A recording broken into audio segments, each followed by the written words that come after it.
자, 안녕하십니까. 희망과 용기 주는 사람 공식법 강의하는 김미성입니다. 자, 이제 등기법 문제풀이 10 보도록 하겠습니다.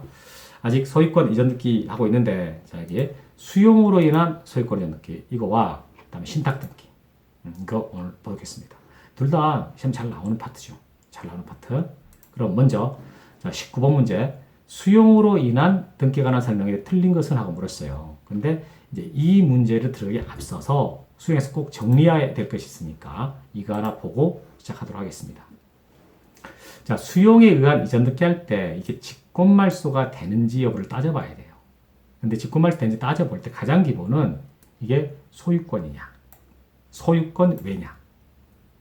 우리가 소유권 외로서 뭐 지상권, 지역권, 전세권, 임차권, 저당권, 가압류, 가처분, 경매, 그러니까 소유권 빼고 다 이러면 돼요. 그 원칙적으로 자 이런 권리들이 있는 부동산이 수용이 됐을 때 그때 원칙적으로 소유권은 말소 대상이 아니에요. 그리고 나머지 것들 있죠. 다 직권말소합니다. 그래야 사업 시행자가 일을 하니까. 근데 원칙이 있으면 예외가 있겠죠. 그래서 소유권이 원칙적으로 말소 안 되지만 말소 될 때가 있다. 언제냐? 수용의 개시일 이후에 맞춰진 소유권 등기.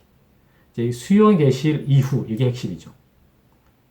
소유권 이전 등기가 수용 개시일 이후에 맞춰졌다면 직권말소 대상이 됩니다. 그렇지만 상속이 원인일 때, 상속이 수용 개시일 이전에 이미 발생이 됐고 그 등기가 된 것이 수용 개시일 이후에 그러면은 그냥 그건 직권말소 대상이 아니다.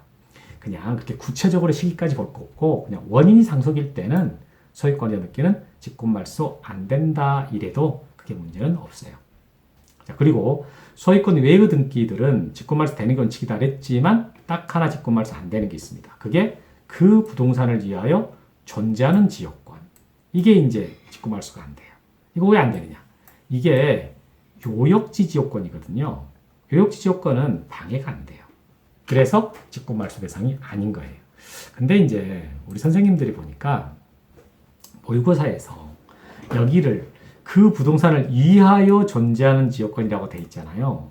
근데 여기다가 그 부동산 위에 존재하는, 부동산 위에 존재하는 이렇게 썼어요. 그러면 그건 승역지 지역권이 되는 거야. 여기서 그 부동산 위에 존재하는 전세권, 그 부동산 위에 존재하는 지상권, 그 부동산 위에 존재하는 임차권, 그 부동산 위에 존재하는 저당권 다 직권말소 되겠죠. 그래야 일이 되니까. 그러니까 여기서 부동산 위에 이렇게 나오면은 거기 그냥 그 자체에다가 있는 거고 그 부동산 위하여라는 말이 나왔잖아요. 그러니까 이건 어떻게 보면 좀 말장난 같은데 시험에서 그렇게 나온 적 없어요. 근데 모의고사에서 그렇게 출제를 하더라고요. 그래서 하여튼 부동산을 위하여 존재하는 지역권 이건 직권말소 대상이 아니다. 이렇게 정리를 하고 있어야 됩니다. 자, 그러면 이제 19번 문제. 수용으로 인한 등기에 관한 설명인데 틀린 거 골라봐라 했습니다. 1번. 수용으로 인한 이전 등기 신청서에 등기 원인은 수용이라고 써야죠. 그리고 연월일은 수용의 재결일을 기재한다. 이게 틀렸어요.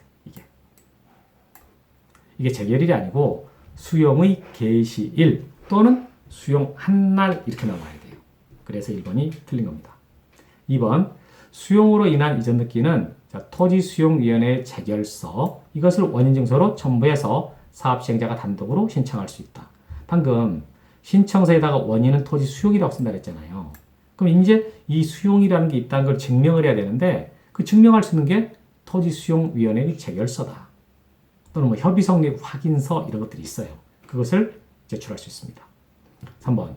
수용으로 인한 이전 등기 신청할 때 농지증 제공을 요하지 않는다.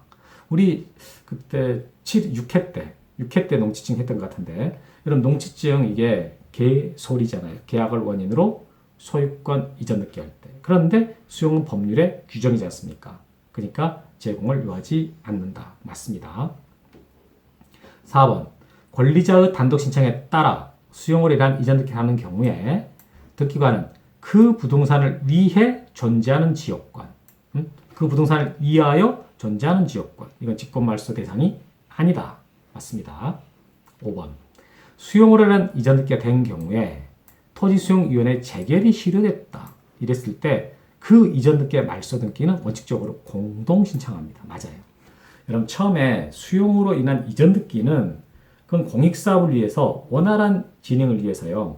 사업 시행자의 단독 신청을 허용해줘요. 그런데 재결이 실효돼 버렸어요. 재결이 실효돼 버리면 이제 그 공익사업이 아니게 된 거잖아요. 일반 부동산하고 똑같아져 버린 거라고. 따라서 재결의 실효에 대한 말소 등기는 그냥 일반 부동산처럼 공동으로 신청해서 말소합니다. 이렇게 하는 겁니다. 그래서 틀린 거 정답은 1번. 자, 그 다음에 자 이제 20번 문제로 가보도록 하겠습니다. 신탁 등기. 자, 신탁 등기가 하는 설명인데 틀린 거 골라봐라. 여러분, 신탁을 하려면 반드시 이게 정리되어 있어야 돼요. 이거 정리되어 있으면 거의 이 신탁 등기 맞을 수 있는데 이 신탁 등기는 단독 신청합니다. 누가? 수탁자가 단독이다. 이거 두 번째. 신탁 등기는 해당 신탁으로 인한 권리 이전, 보전, 설정 등기와요. 동시에 해야 돼요. 동시에. 한 번에 같이 들어와요. 이 말이랑 이번에. 자, 신탁 등기의 신탁은 신탁으로 한 권리 이전, 보전, 설정 등 신청과 함께요. 한 건의 신청 정보를 일괄해서 한다. 일괄한다라는 말이 이게 동시잖아요. 그런데 신청서는 한 장. 한 장에다가 같이 쓴다라는 거. 그래서 1번으로 출제될 때가 있고 2번으로 나올 때도 있지. 그 다음에 그런데 이제 대위 신청할 때 수익자나 위탁자가 수탁자를 대위해서 신탁 등기 신청할 수 있거든요. 이럴 때는 동신청 규정을 적용하지 않습니다. 대위한다라는 말은 나중에 한다는 뜻이거든요. 그러니까 동신청이 안 되는 거예요. 다음에 4번. 신탁 등기는 권리 이전, 보전, 설정 등기 함께. 자, 하나의 순위번호. 순위번호가 딱 하나야. 별개로. 다르게. 그럼 땡이에요. 하나의 순위번호. 다음에 이게 말소 등기 방식이 있지 않습니까? 이 방식이랑 처음에 신탁 등기 신청 방식이랑 똑같아요. 이거랑. 그래서 수탁자가 단독으로 말소 신청할 수 있고요. 쭉 읽어보면 알겠지만은 동시에 신청합니다. 동시에. 그리고 이것도 한 건의 신청 정보를 일괄해서 해요. 그러니까 똑같은 거야. 처음에 신탁 등기 들어올 때 수탁자 단독, 동신청, 한 건의 신청 정보를 일괄해요. 그것처럼 신탁 등기 말소할 때도 수탁자 단독, 동시, 한 건의 신청 정보를 일괄해요. 이렇게 하면 돼요. 그리고 수탁자가 여러 명일 때 그 여러 명의 수탁자가 이제 소유자거든요. 그 소유자들 간의 소유 형태는 합유가 된다. 이렇게 정리하시면 돼요. 여기 있는 거 정리하시면 뭐 신탁 등기 거의 맞을 수 있습니다. 자, 그러면 이제 문제. 자, 신탁 등기하는 설명인데 틀린 거 골라보세요. 이랬거든.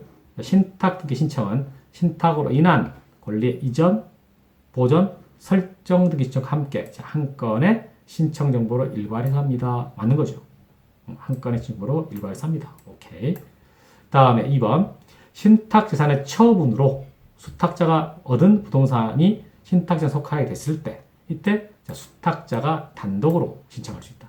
여러분, 이게 무슨 말이 신탁 재산을 처분해서 얻었다 이런 말 신경 쓰지 말고 신탁 등기는 수탁자 단독 신청이다 이렇게만 접근하면 돼요. 3번. 자, 신탁 등기는 권리 이전, 보전, 설정과 함께 하나의 순위번호다. 순위번호 하나만 둔다. 맞는 거죠. 다음에 4번. 수탁자가 여러 명일 때 신탁 재산이 합유. 합유다. 틀리게 내보고 싶다. 그럼 공유라고 쓰죠. 다음에 신탁 등기 말소 등기는 위탁자와 수탁자가 공동으로 신청한다. X. 신탁 등기 그러면 수탁자 단독 신청 이렇게 나가는 거잖아요. 정답은 5번이에요. 그래서 여러분들이 방금 봤던 거 이걸 정리하고 있으면 신탁 등기는 수월하게 해결이 된다. 자, 이렇게 해서 오늘 문제풀이 10 수용을 한 이전 등기와 신탁 등기 다 마쳤습니다. 자, 이렇게 해서 우리가 이제 4장 여기까지만 4장은 이제 소유권에 대해서 여기까지만 하고요. 11에서 나머지 권리에 대해서 보도록 하겠습니다. 여러분 또 뵙겠습니다. 수고하셨습니다.